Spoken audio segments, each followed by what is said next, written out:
Most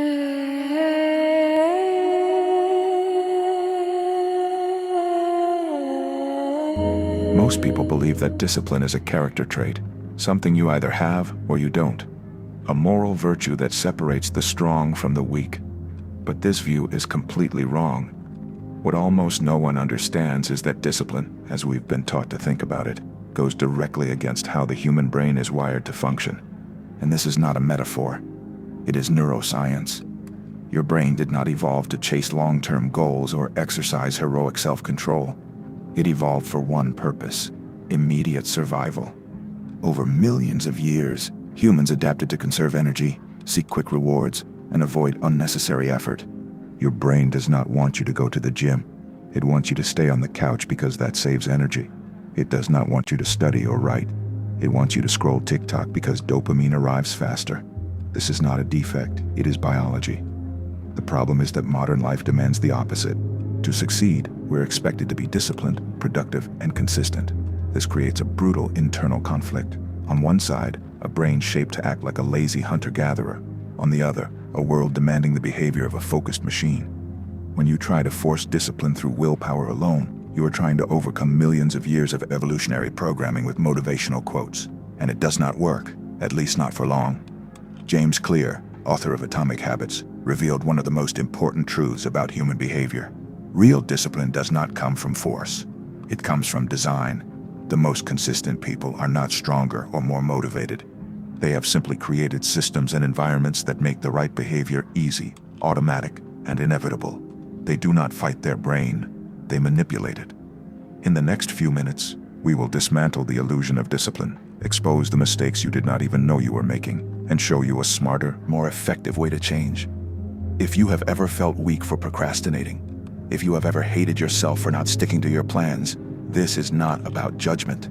This is about understanding why you were doing it wrong and how to finally do it right. Discipline seems simple in theory. Want something enough, stay focused, resist temptation. But when we examine how the brain actually works, this view is not just simplistic, it is delusional. Your brain is not interested in your long-term goals. It is focused on survival, comfort, and energy efficiency. And if you do not understand this, you will always be at war with yourself. For most of human evolution, our ancestors lived in brutal environments where scarcity was constant and survival was the only priority. The brain adapted to prioritize immediate rewards. Eating now mattered more than saving for later. Resting was safer than taking risks. Avoiding effort meant conserving energy for critical moments. The brain was calibrated, generation after generation, to seek the quickest, most pleasurable, least costly path. And this same software still runs in you today. When you try to wake up early for the gym, your brain interprets this as a threat to comfort and energy conservation. When you open your laptop to work on a meaningful project, it immediately suggests checking social media instead because there, pleasure is instant, predictable, and guaranteed. Going to the gym or reading a challenging book requires effort without immediate reward. The brain hates that. And here's the critical detail. Your brain is not rational, it is efficient. It does not choose what is best long-term. It chooses what requires less energy right now. Neuroscience calls this cognitive ease, the brain's tendency to always pick the path of least resistance. And this choice is not conscious. It happens before you even decide. The problem, therefore, is not lack of willpower. It is a design conflict. Your brain wants survival and comfort now. You want evolution and growth over time. And as long as these two goals are not reconciled, you will remain frustrated, exhausted, and unsuccessful. James Clear says it perfectly. Motivation is overrated. Environment is everything. If you constantly need willpower, you are fighting the natural structure of your brain. And that is a battle you will always lose because fatigue wins eventually. When you are tired, your brain returns to autopilot. And autopilot always chooses the easiest path. If you truly want change, the first step is not trying harder.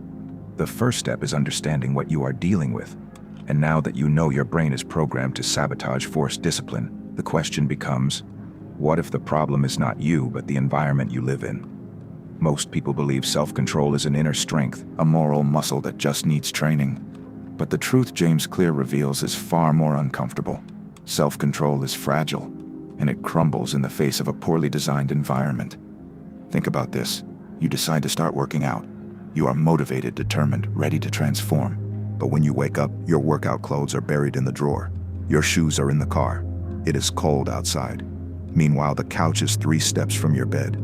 Your phone is already in your hand with Instagram open. The choice is no longer between good and bad. The choice is between what is easy and available and what is hidden and difficult. And the brain, as we know, always chooses what requires less effort. That is the real problem. You are trying to change your behavior while maintaining an environment that encourages the opposite. This is where choice architecture comes in. A concept Clear uses to show that human behavior is shaped by what is closest, most accessible, and most visible. It is not about strength. It is about behavioral engineering. Want proof? In one study, simply moving water bottles to the front of a cafeteria instead of the back increased water consumption and reduced soda consumption. No campaigns, no prohibitions, just a change in position. What changed? The environment. The decision became easier. And when a healthy decision becomes the simplest option, the brain does not resist. It follows. Now apply this to your life. Want to read more? Leave the book on your bed, not hidden away. Want to stop phone distractions? Turn off notifications. Hide the device. Use blocking apps. Want to wake up and exercise? Lay out your clothes next to the bed the night before. Set a trap, but this time against your own laziness. Because here is what you must understand. Discipline does not come from effort. It comes from preparation. Disciplined people are not stronger. They are smarter about how they set up their space, rituals, and triggers. They know that when the environment is right, good behavior becomes almost inevitable. They do not rely on motivation. They create a system where the right behavior requires less energy than the wrong one. You need to stop relying on self-control and start designing your environment like an engineer of your own mind. A behavior that requires conscious effort today can become automatic tomorrow if it is properly anchored in the environment. But what if you could go further? What if instead of just removing obstacles, you could hack the habits your brain already performs on autopilot? That is exactly what habit stacking does. You now understand 2 brutal truths. Your brain is biologically wired to avoid effort, and your environment shapes behavior more than willpower ever could.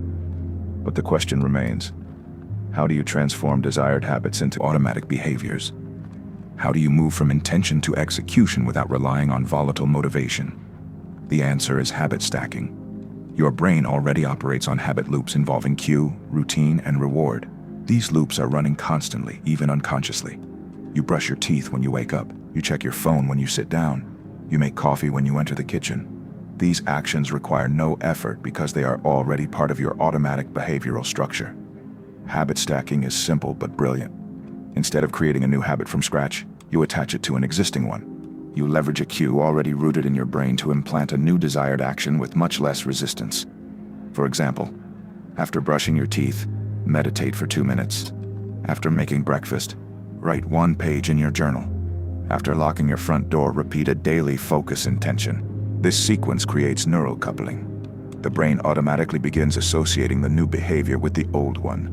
You are hijacking the automatic routine to install discipline. Why does this work so well? Because you eliminate the biggest barrier, the start.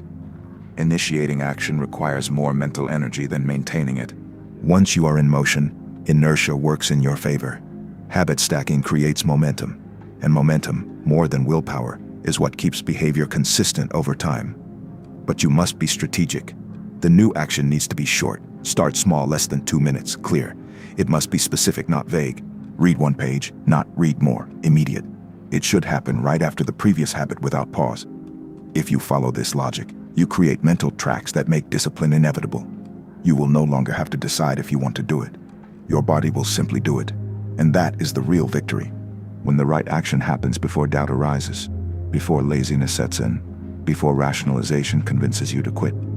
These small stacks, almost insignificant at first, accumulate exponentially over time. They transform into solid routines.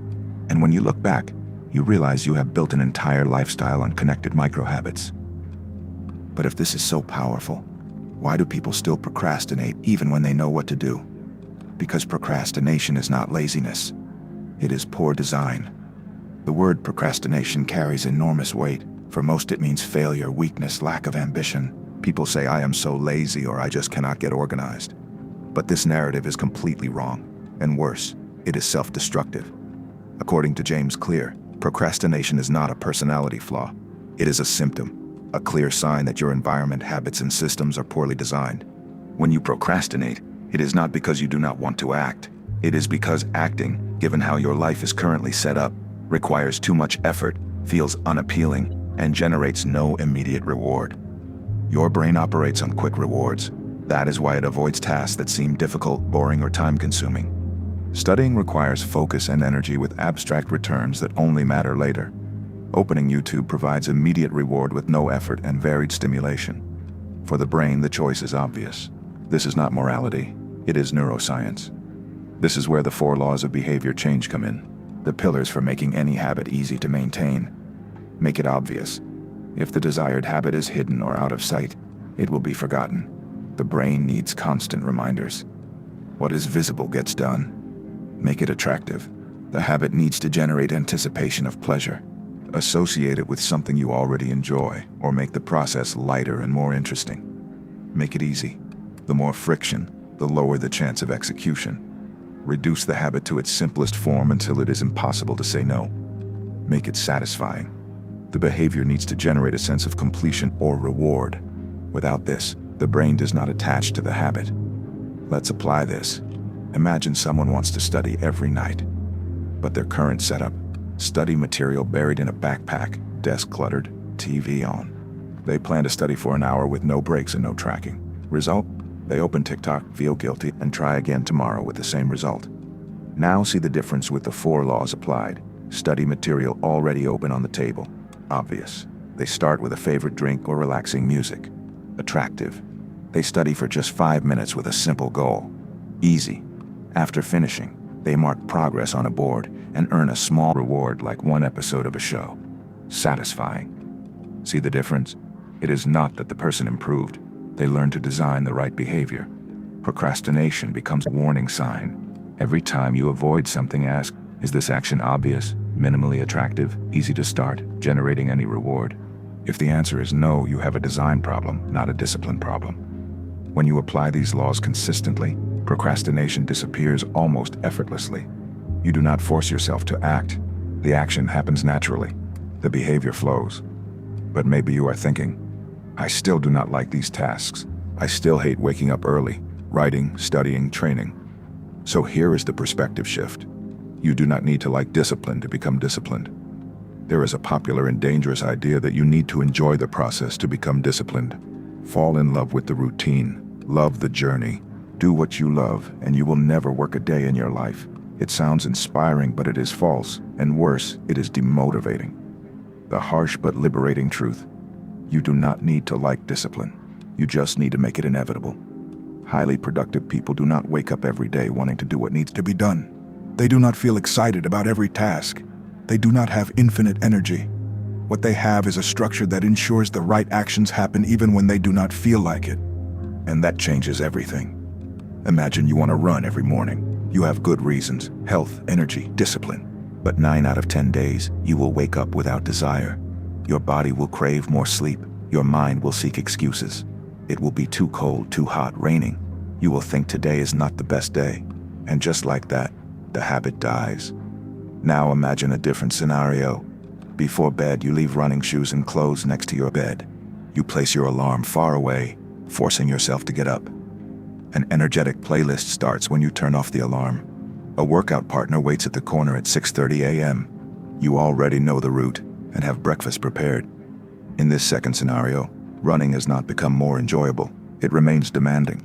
But you have reduced friction so much and increased structure so much that running becomes the path of least resistance. The decision was made before desire appeared. That is what disciplined people do. They do not rely on desire. They create systems that work even on bad days. Your goal should not be to fall in love with discipline. Your goal should be to make important behaviors so automatic, so integrated, that executing them requires less effort than avoiding them. That is the difference between living in the realm of motivation and living in the realm of systems. In motivation, everything depends on mood, energy, momentary enthusiasm. In systems, action is automatic. It is the default, the only logical choice. James Clear says it brutally. You do not rise to the level of your goals. You fall to the level of your systems. Your future will not be defined by intentions, but by daily habits. And the more these habits are automated, the less you depend on motivation, that unstable resource everyone keeps chasing. Saying I do not like routine or I hate waking up early is no longer valid. No one needs to love these things. You just need to make them so integrated that they cease to be a choice and become part of your identity. And that brings us to the deepest level. Discipline is not an end. It is a reflection of who you believe you are. After everything's said, it becomes clear that discipline is not an innate virtue or mystical talent. Discipline is a side effect, a natural consequence of a well-designed system, an intentional environment, and a solid identity. When these elements align, acting with discipline ceases to be constant effort and becomes your new normal. But there is an even deeper point. No change in habit or behavior will truly last if there is no change in how you see yourself. That is the true core of transformation. James Clear argues that the deepest level of behavior change is not what you want to achieve, but who you decide to be. Identity shapes habits. Habits reinforce identity. It is a cycle. If you want to be disciplined, you need to start acting like someone who believes they are disciplined. Small daily decisions, seemingly insignificant, are votes in the direction of a new identity. Every time you train, even when you do not feel like it, every time you choose to read instead of scroll, every time you execute even for 2 minutes, you are telling yourself, I am the kind of person who does what needs to be done. This is more powerful than any motivational video, any technique, any elaborate plan. Because you are not just trying to act differently, you are becoming someone different. And when identity changes, behavior follows as a natural consequence. Real discipline is not the ultimate goal. It is the reflection of a mind that has learned to play the right game, of someone who stopped fighting their brain and started designing a path of least resistance for correct behavior, of someone who understands they do not need to win by force. They just need to win by structure. So if you have made it this far, you now have a real choice. You can continue blaming yourself for not being strong enough. Or you can start today building the environment, habits, and identity that make discipline inevitable. Stop waiting for motivation. Stop punishing yourself for not having infinite willpower. You do not need to be perfect. You just need to be consistent enough to let the system work for you. Now I want to know from you, what is the first habit you will redesign starting today? Comment below, because the simple act of writing is already a vote for your new identity. And if this video made you rethink how you view discipline, subscribe to the channel, because here we go deeper than ready-made phrases. Your transformation starts now.